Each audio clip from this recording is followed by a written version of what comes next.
ফলে একটি দল চাপে পড়ে গণভোটে হ্যাঁ ভোটের পক্ষে বলেছে, আপনারা গুপ্ত আচরণ করবেন না। ফলে একটি দল চাপে পড়ে গণভোটে হ্যাঁ ভোটের পক্ষে বলেছে, কিন্তু তারপরেও আমরা সোশ্যাল মিডিয়ায় বিভিন্ন পত্রিকায় দেখি তাদের নেতা কর্মীরা মাঠ পর্যায়ে না ভোট চাচ্ছে।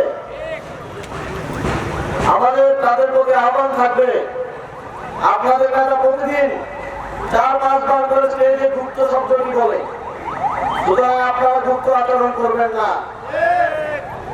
যা মুখে বলবেন কাজে করবেন তাই বাস্তবায়ন করবেন, তাহলে আপনাদের এই গুপ্তের কথা আপনাদের উপরেই গিয়ে বর্তাবে।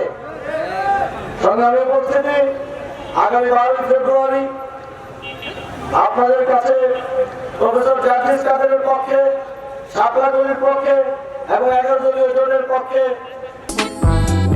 যদি চাও টেস্ট স্বাদ টমেটো সসই বেশ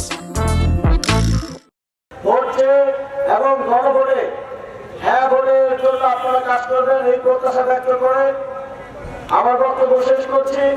আবারও ইনশাআল্লাহ আপনাদের সাথে দেখা হবে বিজয়ের মিছিলে 12 ফেব্রুয়ারির পর নতুন বাংলাদেশে। সেই পর্যন্ত ভালো থাকবেন, 12 তারিখ পর্যন্ত কাজ করে যাবেন। আসসালামু আলাইকুম।